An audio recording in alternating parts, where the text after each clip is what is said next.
Praise the Lord. I greet you very good morning in the precious name of our Lord and Savior Jesus Christ.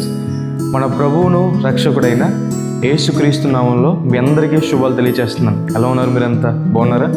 మీకోసం నేను ఎల్లప్పుడూ ప్రార్థన చేస్తున్నాను. దేవుడు మీకు సహాయం చేస్తారు.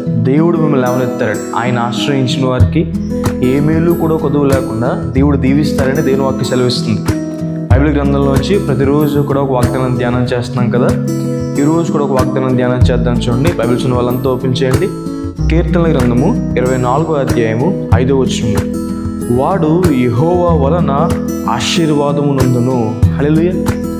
దేవుడు మనల్ని దీవించేవారు. మనందరి జీవితంలో కూడా మనకి దేవుని ఆశీర్వాదం, దేవుని దీవెన కావాలి. బైబిల్ చదివిస్తుంది, దేవుడు సియోనులో నుండి మనల్ని ఆశీర్వదిస్తారట.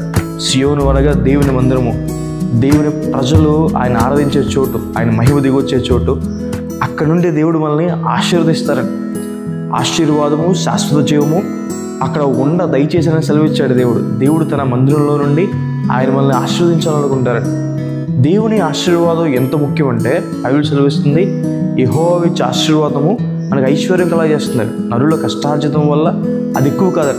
మన జీవితంలో మనం చేసే పనుల మీద, మనకున్న కుటుంబాల మీద మనకి దేవుని ఆశీర్వాదం ఉండాలి. దేవుని ఆశీర్వాదం లేకపోతే ఎంత ఉన్నా కూడా వృధా. దేవుని ఆశీర్వాదం ఉంటే కొంచెం ఉన్నా అది దీవించబడుతుందని. ఒబేదేము ఇంట్లో దేవుని మందసము 3 నెలలు ఉన్నప్పుడు ఒబేదేము కొన్నదంతా ఆశీర్వదించబడిందని. ఒబేదేము కుటుంబము, ఒబేదేముకున్న ఆస్తి, తను చేసే పనులు అన్నీ కూడా దీవించబడ్డాయి.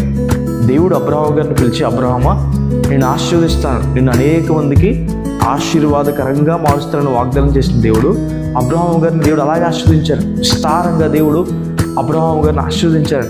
బైబిల్లో రాయబడింది, దేవుడు అబ్రహాము గారిని అన్ని విషయాల్లో ఆశీర్వదించారు. ఒకరోజు అబ్రహాము గారి జీవితం చూస్తే ఎక్కడైనా ఏమైనా కొదువు ఉందని చూస్తే ఏది కొదవలేదు. అబ్రహాము గారిని దేవుడు అన్ని విషయాల్లో ఆశీర్వదించారని. హల్లెలూయా. యోబు గారిని కూడా దేవుడు అన్ని విషయాల్లో ఆశీర్వదించారు. మన జీవితంలో దేవుని దగ్గరికి వచ్చినప్పుడు దేవుడు మనల్ని అన్ని విషయాలు ఆశీర్వదిస్తారు. మీకున్న కుటుంబాన్ని దేవుడు ఆశీర్వదిస్తారు. మీ సంతానాన్ని దేవుడు ఆశీర్వదిస్తారు. మిమ్మల్ని దేవుడు దీవిస్తారు. మీరు చేసే పనులు దేవుడు దీవిస్తారు. మీరు చదివే చదువులు దేవుడు దీవిస్తారు. ఇస్సాకు, యాకోబు వారు చేసే పనులు దేవుడు దీవించాడు. ఇస్సాకు చేసే పనులు దేవుడు దీవించి 100 ప్రతిఫలం దయచేశారు. ఇస్సాకును దేవుడు గొప్పవాడిగా చేశాడు. యాకోబును దేవుడు ఆశీర్వదించి అత్యధికంగా అభివృద్ధిపరిచాడు. ఈరోజు మీ జాబ్స్ కావచ్చు, బిజినెసెస్ కావచ్చు, మీ స్టడీస్ కావచ్చు, దేవుడు ఆశీర్వాదము మనల్ని గొప్పవారిగా చేస్తుందని. దేవుని ఆశీర్వాదం మనకు 100 ఫలితం తీసుకొస్తుందని. కాబట్టి మనం దేవుని అడుగుదాం, ప్రభు మమ్మల్ని ఆశీర్వదించమని దేవుని అడుగుదాం. బైబిల్లో యాకోబు రాత్రంతా దేవుని అడుగుతాడు కదా, ప్రభు మమ్మల్ని నన్ను ఆశీర్వదిస్తే నేను విడిచిపెట్టాను. ఎబ్బేజు కూడా వేదంతో దొక్కుందో దేవుని దగ్గరికి వచ్చి, ప్రభు నిశ్చయముగా మీరు నన్ను ఆశీర్వదించాలని అడుగుతాడు. దేవుడు ఆశీర్వదించాలి లేదా ఇద్దరిని ఆశీర్వదించారు. దేవుని అడగటం ద్వారా మన ఆశీర్వాదం పొందుకుంటాం. బైబిల్ చదివిస్తుంది, దేవుడు మనకి మొదటిగా ఆత్మ సంబంధమైన ఆశీర్వాదం ఇస్తారని. అనగా విశ్వాసంలో దేవుడు మనల్ని ఆశీర్వదిస్తారు. దేవుడిని ప్రేమించే విషయంలో మనల్ని ఆశీర్వదిస్తారు. దీర్ఘశాంతం విషయంలో దేవుడు మనల్ని ఆశీర్వదిస్తారు. రక్షణ పొందడమే గొప్ప ఆశీర్వాదం అని, పాప క్షమాపణ పొందడం గొప్ప ఆశీర్వాదం అని. దావీదు గారు అంటారు, ప్రభువా నీ సన్నిధిలో నా కుటుంబం ఉన్నట్లు నిత్యము దాన్ని ఆశీర్వదించమని. అంటే దేవుని సన్నిధిలో ఉండడమే గొప్ప ఆశీర్వాదం. దేవుని సన్నిధిలో గడపడమే గొప్ప భాగ్యం. దేవుడు అది మనకి ఇస్తారని. క్రీస్తు ప్రభు వారు ఒకనొక సందర్భంలో మాట్లాడుతూ ఇలా అంటారు, ఆశీర్వదించబడిన వారులారా మీ కొరకు సిద్ధపరచబడిన రాజ్యాన్ని స్వతంత్రించుకున్నాను. ఇంట రాజ్యం, పరలోక రాజ్యం. ఎవరు ఆశీర్వదించబడిన వారు? క్రీస్తు ప్రభు వారు కలిగి ఉన్నవారు. అంటే ఈ లోకంలో క్రీస్తు ప్రభువుని కలిగి ఉండడమే గొప్ప ఆశీర్వాదం అని. నిత్య జీవాన్ని సంపాదించుకోవడం గొప్ప ఆశీర్వాదకరం. రక్షణ పొందడం, దేవుని ఉండడం, నిత్య జీవాన్ని సంపాదించుకోవడం గొప్ప ఆశీర్వాదకరం. దేవుడు మనల్ని ఆత్మ సంబంధంగా ఆశీర్వదించి అన్ని విషయాల్లో ఆశీర్వదిస్తారు. మొదటిగా మనం దేవుడిని, ప్రభువా మమ్మల్ని ఆత్మ సంబంధంగా ఆశీర్వదించమని అడగాలి. ఆయన రాజ్యాన్ని, ఆయన నీతిని మొదట వెతికితే దేవుడు అన్నీ కూడా దయచేస్తాడు. కాబట్టి మొదటగా దేవుడిని ఆత్మ సంబంధంగా ఆశీర్వదించమని అడగాలి. ఆ విషయంలో, ఆత్మీయ విషయంలో మనం ఆశీర్వదించబడితే అన్ని విషయాల్లో కూడా దేవుడు మనల్ని ఆశీర్వదిస్తారు అని. హల్లెలూయా.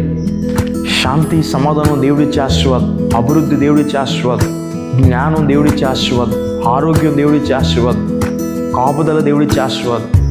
కాబట్టి మనం నీతిగా నడుచుకున్నప్పుడు, దేవుని సన్నిధిలో యథార్థంగా మనం ప్రార్థన చేసినప్పుడు దేవుడు మనల్ని ఆశీర్వదిస్తాడు. అక్కడ వారు అని రాయబడింది. పైన మనం చూస్తే ఎవరు వారంటే కపటంగా లేనివారు, అంటే యథార్థంగా జీవించేవారు, అన్యాయంగా ప్రమాణాలు చేయలేనివారు, ఇచ్చిన ప్రమాణం నిలబెట్టుకున్నవారు, నిర్దోషమైన చేతులు కలిగినవారు, అంటే తన పాపాలను క్షమాపణ పొందినవారు. అలాంటి వారిని దేవుడు ఆశీర్వదిస్తాడని దేవుని వాక్యం సెలవిస్తుంది. దేవుని తగినట్టుగా జీవించినప్పుడు దేవుడు మనల్ని గొప్పగా ఆశీర్వదిస్తాడు. దేవుని వలన, యెహోవా వలన మన ఆశీర్వాదం పొందుకుంటామని. హల్లెలూయా. ఈ వాగ్దానం విశ్వసించండి. దేవుడు మిమ్మల్ని, మీ కుటుంబాన్ని, మీకున్నదంతటినీ కూడా దేవుడు దీవించి ఆశీర్వదిస్తారు అని. ఆమేన్. ప్రార్థన చేసుకుందాం. సర్వశక్తిమంతుడా, జీవం గల దేవా యేసయ్యా ప్రభువా, మీకు వేలాది వేలాది వందనాలు యేసయ్యా. ఈరోజు వాగ్దానం ద్వారా మాతో మాట్లాడినందుకు దేవా ప్రభువా మీకు వందనాలు. ప్రభువా, ప్రియులు ఎంతమంది అయితే ఈ వాగ్దానాన్ని వీక్షిస్తున్నారో ప్రభువా, వారి జీవితంలో మేలు చేయండి, సహాయం చేయండి ప్రభువా. మీరే వారిని ఆశీర్వదించమని దేవా బ్రతిమాలుకుంటున్నాం. వారి స్టడీస్ని ప్రభువా, వారి బిజినెసెస్ని, వారి జాబ్స్ని, వారి కుటుంబాన్ని, వారి సంతానాన్ని ప్రభువా వారిని ఆశీర్వదించండి ప్రభువా. రక్షణ లేని వారి రక్షణ ఆశీర్వాదం దయచేయండి ప్రభువా. మీ సన్నిధిలో ఉండే ఆశీర్వాదం దయచేయండి. నిత్య జీవాన్ని వారికి ఆశీర్వాదంగా దయచేయండి. శాంతి సమాధానం వారికి ఆశీర్వాదంగా దయచేయండి. అభివృద్ధి ఆశీర్వాదంగా దయచేయండి. కాపుదల ఆశీర్వాదంగా దయచేయండి. మీరే వారిని ఆశీర్వదించమని దేవా ప్రతి మహాలుకుంటున్నాం యేసయ్యా. మీకు వేలాది వేలాది వందనాలు యేసయ్యా ప్రభువా. మీ ఆశీర్వాదం వల్ల ఐశ్వర్యం వారికి దయచేయండి. మీ ఆశీర్వాదం వల్ల తండ్రి గొప్పవారిగా చేయండి ప్రభువా. ప్రభువా, మీ ఆశీర్వాదం మాకు దయచేయమని దేవా, కృప చూపించమని దేవా. ఈరోజు అంతట్లో మీ తోడు, మీ సహాయం వారికి అందించుకొని యేసు నామమున వేడుకుంటున్నాను తండ్రి.